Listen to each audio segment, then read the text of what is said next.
Olá, meus caros, aqui é o Taper 60. Depois da aceitação um tanto quanto duvidosa do Hulk de Ang Lee em 2003, a Marvel, com seu estúdio próprio, acabou retomando o personagem de Stan Lee e Jack Kirby. Porém, apesar de eles terem no elenco um grande nome como Edward Norton, que desbravou sua carreira num dos melhores filmes do final da década de 90, que é Clube da Luta, o filme em si não soou como Edward Norton queria, não foi na verdade como Norton queria. E isso eu vou dar uma lida aqui em duas curiosidades de O Incrível Hulk de 2008, e o título do vídeo é a retomada, a retomada que saiu pela culatra chamada O Incrível Hulk, Ou seja, ou melhor, a retomada genérica chamada O Incrível Hulk 2008. Vou dar uma lida aqui na pós-produção e algumas curiosidades para que vocês entendam o porquê desse filme ter tido uma recepção tanto quanto mista e até mesmo favorável e satisfatória, quando na verdade deveria ser mais do que isso. A pós-produção do filme e na edição, Edward Norton e o diretor do filme, Louis Leterrier, que dirigiu alguns filmes de ação um tanto quanto inexpressivos, na minha opinião, embora alguns gostem, mas eu não vejo ninguém quase comentar sobre esses filmes. Norton e Leterrier, diretor francês, discutiram com os produtores sobre o tempo final de exibição de O Incrível Hulk. Eles queriam que fosse próximo a 135 minutos, enquanto os produtores queriam que o filme tivesse menos de 2 horas. Isso foi tornado público, e rumores se espalharam de que Norton deixou claro que não cooperará com os planos de publicidade se não estiver satisfeito com o produto final. Aí o Norton desmentiu. Nosso processo saudável de colaboração, que é e deveria ser uma questão privada, foi deturpado publicamente como uma disputa, aproveitado por pessoas em busca de uma boa história, e foi distorcido a tal ponto que corre o risco de desviar a atenção do filme em si, o que a Marvel, a Universal e eu nos recusamos a permitir. Sempre tive a firme convicção de que os filmes devem falar por si só e que saber muito sobre como são feitos diminui a magia de assisti-los. Leterrier havia planejado uma maquiagem protética e animatrônicos para complementar as imagens geradas por computador que foram usadas exclusivamente no filme anterior de Ang Lee. Os maquiadores que trabalharam em X-Men Confronto Final foram escalados para retratar a transformação gradual de Emil Blonsky, que vive o Abominável, inimigo icônico clássico do Hulk nas histórias de quadrinhos.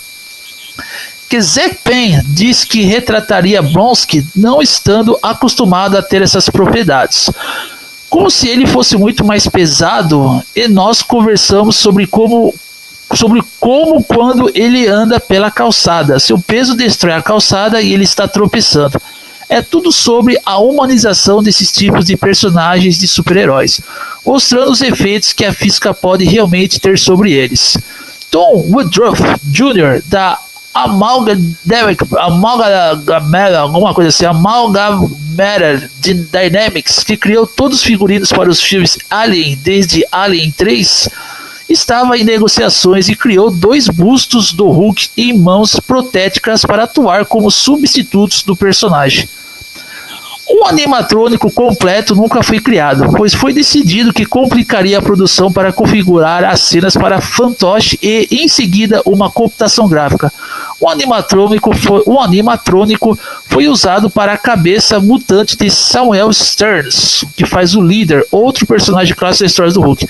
No entanto, a destruição foi feita principalmente na prática. O modelo de uma máquina de engarrafamento foi destruído através de uma parede para quando o Hulk escapasse de uma fábrica que se encontra no Rio de Janeiro. Revelando alguns spoilers aqui.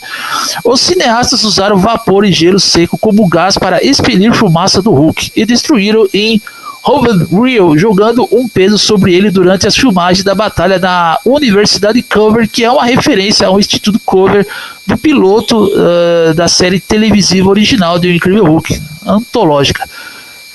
Canos soltaram fogo para quando o Hulk derruba o helicóptero gerado por computador. Quando Banner cai do helicóptero para fazer o Hulk lutar contra o Abominável, Edward Norton estava preso a uma superfície sustentada por uma barra que girava 90 graus, enquanto a câmera era puxada para o teto para simular a queda. O diretor Louis Leterrier comentou brincando que fazer Norton cair daquela distância o tornaria incapaz de atuar. Bom, e daqui essas curiosidades, né, que tomou já um bom tempo desse vídeo, vou dizer aqui o que eu acho desse filme, meus caros, na verdade dessa retomada. Esse filme aqui, ele tem no elenco, como já disse, um grande ator que é o Edward Norton.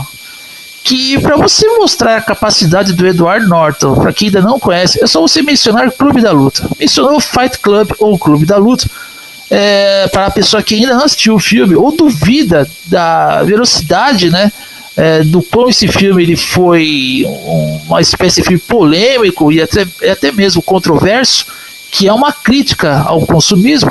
É só a pessoa assistir e ver do que o Edward Norton é capaz. Do que o Edward Norton é capaz nesse filme Clube da Luta. Ele foi escalado para o elenco. E uma outra curiosidade aqui que não preciso nem ler. Para o filme do Hulk de 2003 do Ang Lee, era para que o Edward Norton intercalasse o elenco, fizesse parte do elenco, mas ele não gostou do roteiro do filme e acabou abandonando o barco.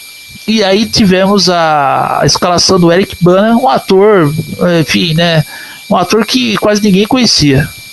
Um ator, né, enfim, amador, né? Amador não, né? Um ator que estava começando ainda. Outra curiosidade é que tanto Eric Bana como Edward Norton, eles são fãs da série televisiva O Incrível Hulk, interpretada por Bill Bixby e Lou Ferrigno, criada pelo gênio inigualável de Kenneth Johnson, né? Enfim. Só que o Edward Norton, como ele viu que o roteiro do Ang Lee estava muito ruim, ele decidiu, né, fazer o Banner na retomada do Hulk de 2008, que segundo os produtores da Marvel e tudo mais, eles queriam chegar próximo da série televisiva do Hulk. E o Edward Norton aceitou a proposta, mesmo esse tipo de filme, adaptações de histórias em quadrinhos para o cinema, não ser o forte do Edward Norton, ainda mais em filmes como o Clube da Luta, que é um filme extremamente polêmico e eu considero um dos melhores do final da década de 90, como eu já disse aqui. E o Edward Norton abraçou esse projeto, só que quando ele tentou se dedicar, dar tudo de si para que o Hulk não soasse, para cobrir, né, aqueles momentos ridículos do Hulk de Ang Lee e o roteiro não se deturpasse, o Norton, né, o Edward Norton, ele teve de conviver com um ditador mesquinho nas filmagens, que é nada mais nada menos do que o produtor executivo do MCU, né, conhecido como Marvel Studios, o universo cinematográfico da Marvel, que é o Kevin Feige, né? O Kevin Feige e seus amadores ali, enfim.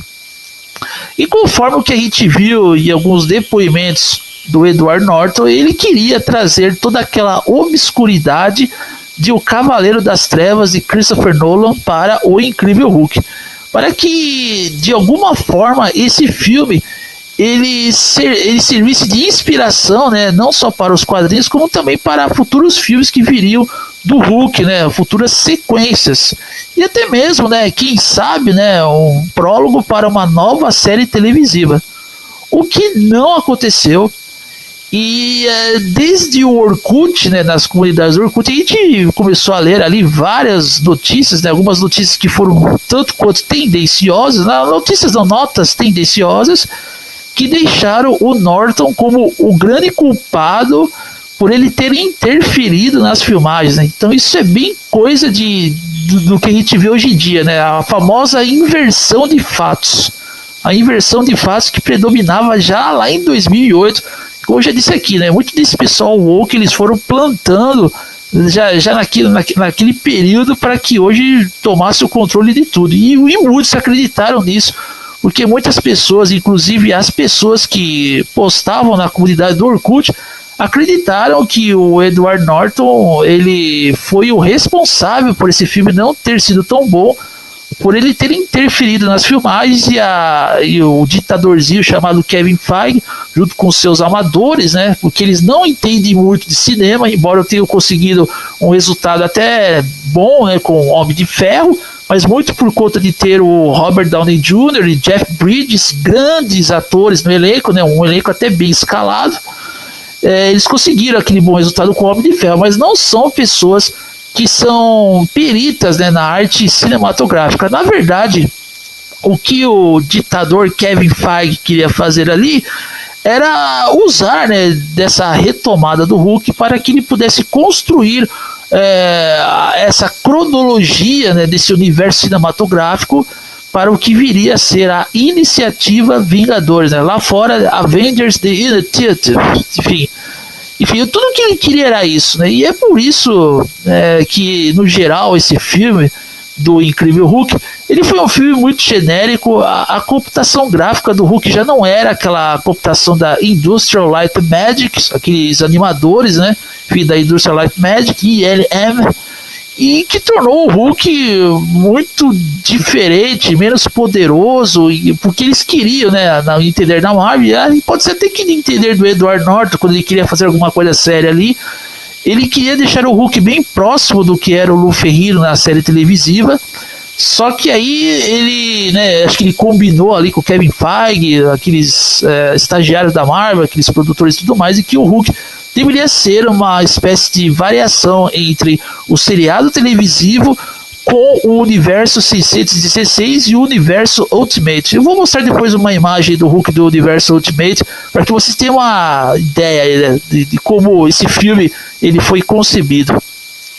E quando começou a vazar algumas artes conceituais desse filme, né, o Incrível Hulk 2008, dessa retomada, a gente até pensou que não seria tão assim estranho ver o Hulk numa computação gráfica, que nós, né, passaríamos a acreditar que ela passaria por uma retomada e o Hulk não parecesse tão Shrek ali. Mas mudando, né, tirando, assim, eles praticamente deixaram o Hulk muito mais obscuro, que eu chamo de pele de casco de cavalo, tá? Muito estranha ficou a pele do Hulk. E exageraram muito no tom escuro do verde, que eu não gostei, né? Enfim, né, para que ele se distanciasse daquele verde lá da CGI do Ang Lee. Mas até mesmo a CGI do Ang Lee conseguiu vencer esse verde escuro, né, que eles acabaram adotando na estética da CGI, né? E outra coisa que incomoda nesse filme, apesar, além, né, da história ser uma história genérica, o Bruce Banner retomar a origem do Bruce Banner aqui, novamente eles bolam a origem tentando seguir a linha do seriado televisivo e tudo mais, é uma outra origem. O Bruce Banner se distancia, vai para o Brasil, está vivendo lá na favela da Rocinha do Rio de Janeiro. O General Ross, né, agora outro ator, né, é o William Hurt. A Betty Ross não é mais a lindíssima, a Jennifer Connelly, a Liv Tyler, que eu sinceramente não gostei muito da Liv Tyler nesse filme. Aí o General Ross manda caçar o Hulk na favela da Rocinha, o Bruce Banner, né, obviamente se transforma, e ele sai da favela da Rocinha, vai parar lá na Universidade de Culver, se reencontra com a Betty. Enfim, né, tem alguns momentos ali que as pessoas podem até achar que são dramáticos, mas eu percebi que nesse filme, nessa retomada, temos algumas piadinhas que são totalmente desnecessárias, e o péssimo uso da CGI, né, o Edward Norton fazendo caras e bocas ali, não gostei nada. Eu acho que foi deturpado do que o Edward Norton queria, e no fim o próprio Norton foi tido como culpado desse filme ter, apesar de ter uma citação até mesmo favorável, né, enfim, satisfatória dos fãs e tudo mais, o filme não representou o Hulk como devia ser. Enfim, o vídeo já está chegando ao fim.